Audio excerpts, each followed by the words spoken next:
Hey everyone, it's Carissa at Sprinkled with Glitter. Thanks for joining me today.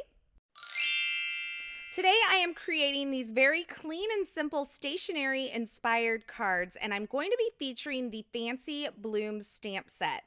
Now I love these kind of really beautiful botanical looking florals. They have that really like lush greenery vibe to them.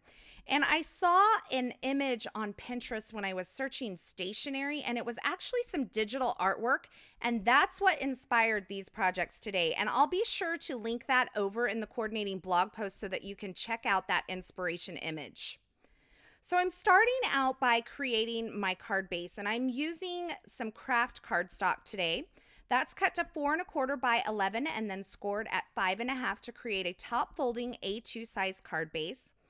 And to create these cards, I'm going to do a little bit of masking. So I'm taking some Inkadinkado stamping mask paper, and I'm cutting it down to that A2 size, so 4 1/4 by 5 1/2. Then I'm using my T-square ruler to mark the center. I just drew an X or a diagonal line from both ends, I guess, or from corner to corner, and that helps me find the center so that I can line up this rectangle die and run it through my die cut machine. That's going to give me 2 pieces. It's going to give me this rectangle mask here. I'm going to remove the backer from that. And I thought about like kind of putting it horizontally along the bottom of the card, kind of off the edge, but I decided to just go ahead and stick with straight center on this. And now I am using the other part of this mask, and that creates a frame, and I'm going to add that to my card front as well. So you can see that I'm actually using both the positive and the negative portions of this mask. And I'm going to create 2 different cards. They're going to have a lot of similarities, but it's kind of 2 ways to kind of create the same look.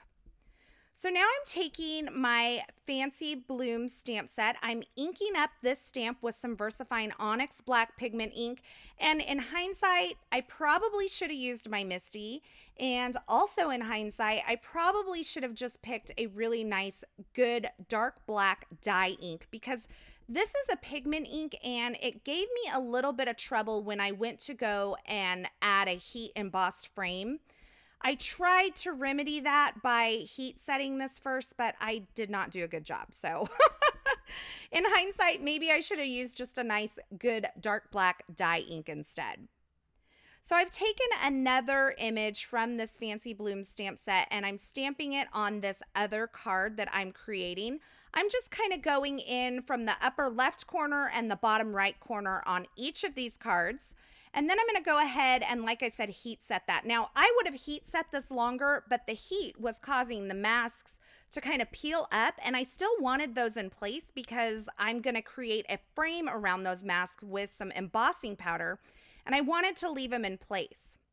So I'm really sorry my head gets in the way here, but I'm taking my T-square ruler and I'm lining it up along the edge of that mask, and I'm using my VersaMark pen to just draw a line around that mask. And this is going to give me a border that I can then add some heat embossing to and create a really nice metallic frame around these images. So that pigment ink didn't get completely dry, and then I had some embossing powder stuck to my stamped images, and so I just kind of swept it away with a clean, dry paintbrush, and then I heat set my frame on that first one. And I used the penny embossing powder from Brutus Monroe. It is a beautiful kind of coppery, rosy gold. I am totally obsessed with this color right now. You're probably going to see a lot of rose gold on my cards in the near future. So this time I took the mask from the other one and I nestled it inside that frame. And once again, I used my VersaMark pen to kind of draw that frame around the edge of this. And this time I'm using the Gilded embossing powder from Brutus Monroe, which is the gold color. And then I'm just going to heat set that. Another cool thing to do would be to use some transfer foil instead of the embossing powder. That would give you a really shiny look as well. And you could just use a glue pen that stays sticky once it's dry, kind of like a Zig 2-way glue pen to draw your frame around that. Now to color my floral images, I'm using my Polychromos colored pencils. Colored pencils show up really well on colored cardstock. And you could also try this on an even darker cardstock. I've seen it on reds and navies. And these colored pencils, they are very opaque, so their color shows up really nicely on the colored cardstock. So I used a variety of greens, and I also used a creamy kind of color for the floral images. And once I was done, I realized that those black stamped lines had kind of gotten lost underneath the colored pencil. So I just used a Copic multi-liner to draw in the stamped lines again. Had I used my Misty, I would have been able to put these back into the Misty and stamp the stamped images again and save myself a little bit of time. So that's another thing that I might do differently if I recreate these cards in the future. So now I have this sentiment. This is the Fabulous Sentiments from the Lush Greenery stamp set, and it has this really cool coordinating die. So once again, I heat emboss those, and then I use the coordinating die to die cut those out. And I think that makes such a beautiful sentiment with that die cut embossed image there. And I wanted to kind of make it stand out a little bit more. So I am using this banner, and this is from the Holiday Cityscape stamp and die set. Is that what it's called? I'll have it linked below. And I'm just stamping that onto some vellum. I prepped the surface with my powder tool, stamped that in some VersaMark ink, and then I added the gold and copper embossing powders, and then I heat set that. Now this banner is so perfect, but there is no die to die cut it, and I wish there was a coordinating die. So I had to fussy cut these. It wasn't a big deal. It's a really easy shape to fussy cut, but if you're listening, maker of the stamps and the dies, I would really love a die just for this banner. I think it is the perfect shaped banner. So now I am taking the little UR sub sentiment there, and I'm embossing that onto that banner as well. And I took the Fabulous die cut sentiment, and I am adhering it onto the banner using some foam adhesive. Then I'll flip this grouping over and I'll add some more foam adhesive to the back of this.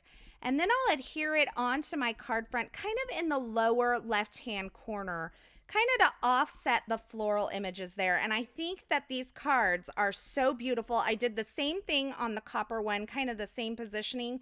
And I'm just taking the ends of the banner and kind of rolling them up there to give them a little more dimension. Now I finished off the copper one, the copper embossed one, with some rose gold sequins from Pretty Pink Posh. And the gold embossed version, I finished off with some flat confetti, some gold confetti from Pretty Pink Posh as well. So that finishes up my cards for today. I think these turned out so beautiful. Honestly, when I was making them, I wasn't sure if I was crazy about them, but I kept going, and once I was finished, I was like, oh yes. And it totally reminded me of my inspiration piece. And I love to take things that are not cards and use them as my inspiration so that I don't feel like I'm copying someone else's card designs kind of inadvertently. As always, I will have links to the featured supplies used in these projects in the description at YouTube, but head on over to my blog at sprinkledwithglitter.com. That'll be linked below as well. Over there, you'll find more still shots, more information, and a complete list of supplies. Thanks for stopping by today. I hope you enjoyed these projects. If you did, be sure to give this video a thumbs up, and don't forget to subscribe to my YouTube channel and turn on the notifications so you won't miss any of my paper crafting and card making video tutorials. As always, I'm so glad you came by and hung out with me today. Thanks for watching, and until next time, I hope you have a fabulous day.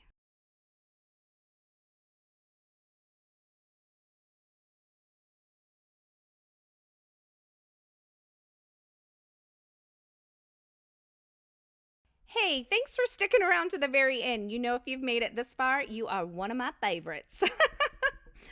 If you want to subscribe to my channel, go ahead and click the button on the left side of the screen. And here's a couple more video tutorials I thought you might enjoy.